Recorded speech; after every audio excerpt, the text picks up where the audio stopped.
with my head again. You had your heart set on me, but this feels they come and go, and they come so easily.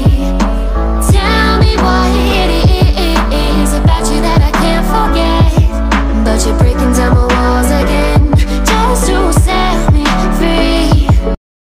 Halo guys, kembali lagi di channel aku, Agung Raka. Kali ini aku mau tanya jawab lagi dengan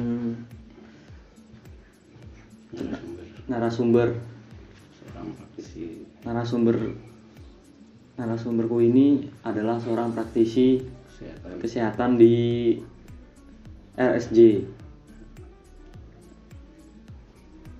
Jadi kalau kalian mau dapat info yang banyak, jangan lupa tonton sampai habis video ini ya, jangan di skip. Nah, kali ini aku akan membahas tentang depresi. Kalian pasti tahu depresi kan? Coba kita tanya kepada narasumber biar lebih jelas. Sebenarnya depresi itu apa, Pak? Oke, untuk depresi itu adalah suatu bentuk gangguan kondisi emosional yang berkepanjangan yang mempengaruhi kepribadian seseorang. Jadi depresi itu biasanya terjadi saat stresnya itu dialami seseorang yang tidak kunjung reda terus menerus. Nah, jadi ada gangguan suasana hati seperti contohnya perasaan sedih, murung, kesal, ya kan? Merasa menderita, tidak bahagia, tapi yang berkepanjangan. Kalau sebentar aja tidak menyebabkan depresi. Jadi yang menyebabkan depresi itu yang berkepanjangan, yaitu gangguan suasana hati yang berkepanjangan. Oke, pertanyaan selanjutnya. Penyebab depresi itu apa, Pak? Penyebab depresi itu ya kejadian-kejadian yang menimbulkan trauma, atau misalnya dulu waktu kecilnya sering dibully atau melihat peristiwa-peristiwa kekerasan yang menimbulkan trauma. Terus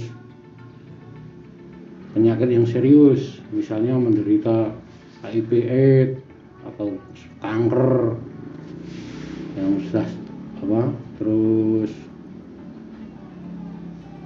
penyakit yang kronis dan menahun, nah itu bisa menyebabkan depresi. Nah, terus kalau kepribadian yang seperti merasa rendah diri, jadi rendah diri itu tidak boleh, walaupun kita tidak boleh sombong, tapi tidak boleh rendah diri. Kita harus merasa sama. Kedudukannya antara satu sama orang.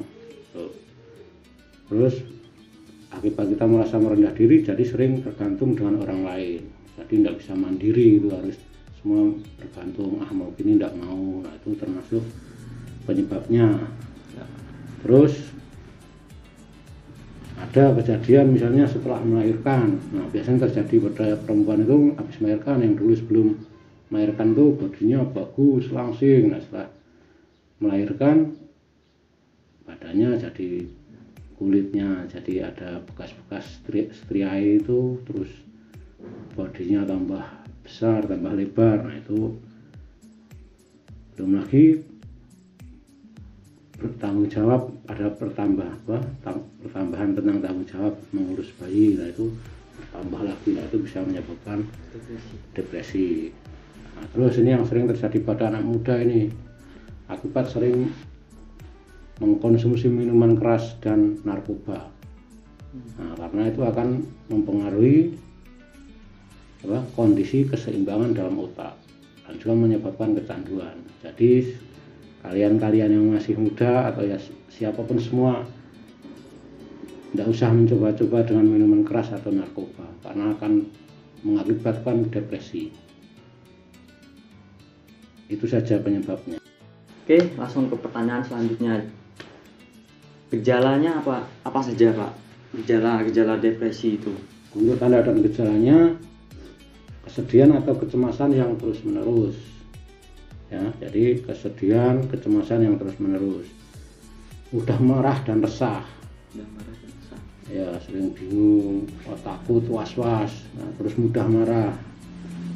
Terus ketertarikan pada suatu hobi itu menurun. Biasanya suka basket jadi malas, biasanya suka main bola jadi malas, maunya di rumah terus. Tuh. Jadi ketertarikan pada suatu hobi yang biasanya kita punyai hilang atau berkurang. Terus mudah lelah. Nah, ini mudah lelah. Pola makannya tidak teratur. Nah, terus berat badan menurun atau meningkat drastis. Jadi tiba-tiba langsung tinggi, berat langsung berkurang. Karena tadi dipengaruhi oleh pola makan. Susah tidur. Susah makan, jadi kurus. Terus mudah lupa, sulit konsentrasi. Itu termasuk tanda dan gejala dari depresi. Kesulitan mengambil keputusan, bimbang, galau, tidak mantep gitu, was-was, gitu. Bingung. Nah, itu termasuk putus asa atau pesimis. Makanya kita harus jadi orang yang optimis. Kalau pesimis, mudah putus asa, itu tanda-tanda dari depresi. Nah, kalau bagi wanita atau perempuan bisa terjadi perubahan siklus menstruasi yang biasanya ya 28 hari. Nah, itu bisa nanti maju atau mundur.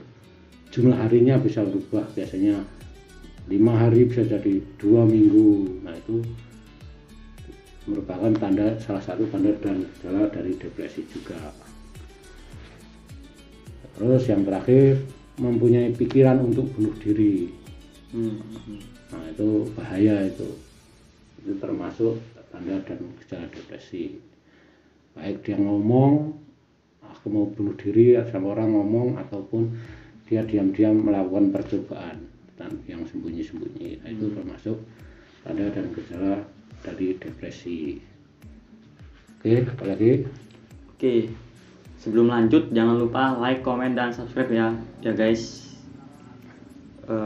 Share juga ke teman-teman kalian. Oke, langsung aja ke pertanyaan selanjutnya. Pencegahan depresi itu bagaimana, Pak? Nah, ini sebenarnya yang paling penting. Kalau masalah yang tadi itu penting juga, tapi yang lebih penting yaitu pencegahannya. Jadi bagaimana caranya biar kita itu tidak mengalami depresi? Untuk yang pertama, terbuka dan jangan memendam masalah sendiri. Kita harus terbuka sama siapa yang kita percayai, misalnya teman dekat, keluarga, tetangga, ataupun orang lain yang menurut kita itu bisa kita percayai, ya. Yang pertama, jadi terbuka dan jangan memendam masalah, jangan dipendam sendiri. Ada batasnya kemampuan kita itu mengatasi masalah. Terus yang kedua, harus atau curhat atau sharing.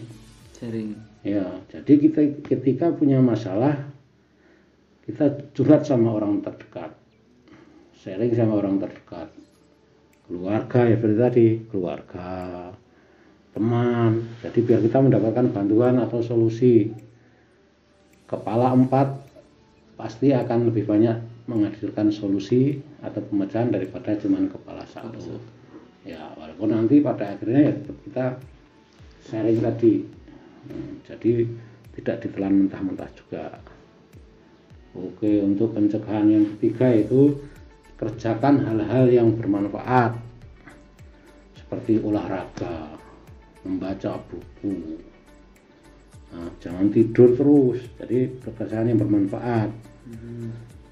Olahraga ya olahraga, nonton film ya bagus, pasti yang bermanfaat, belajar, mengaji. Nah, itu termasuk hal yang bermanfaat. Jangan melamun terus, menyendiri. Nah, itu. Yang paling penting adalah mendekatkan diri kepada Tuhan Yang Maha Esa dengan meningkatkan keimanan dan ketakwaan, insya Allah. Nah, kita akan terbebas dari depresi. Jadi itu selalu mendekatkan diri. Jadi spiritualnya harus kita kuatkan juga. Tuh, ya. Terus, jadi saran saya sebagai seorang praktisi kesehatan yang bergerak di rumah sakit jiwa, apabila kita atau keluarga kita ada yang terdapat gejala depresi, maka segera dan konsultasikan dengan orang yang tepat, misalnya keluarga, teman, psikolog atau psikiater, agar terhindar dari dampak buruk depresi, ya. Karena kalau depresi itu ada yang ringan, ada yang berat. Nah, kalau yang ringan masih bisa diatasi sendiri, misalnya dengan berolahraga tadi, sharing, refreshing, atau berdoa. Tapi kalau sudah depresi yang berat, perlu untuk dilakukan konsultasi dengan psikolog atau psikiater. Jadi biar penanganannya cepat, nanti bisa dikasih obat antidepresan, pemberian terapi, tapi tentu harus oleh seorang psikolog, ya, psikiater. Oke, ya. Jelas ya. Terus apa lagi? Cukup? Ya sudah, cukup segitu aja. Ya udah guys, segitu aja video dari aku. Jangan lupa like, komen, dan subscribe-nya. Mudah-mudahan bermanfaat konten ini ya. Buang negatifnya, ambil positifnya. Segitu aja. Bye bye.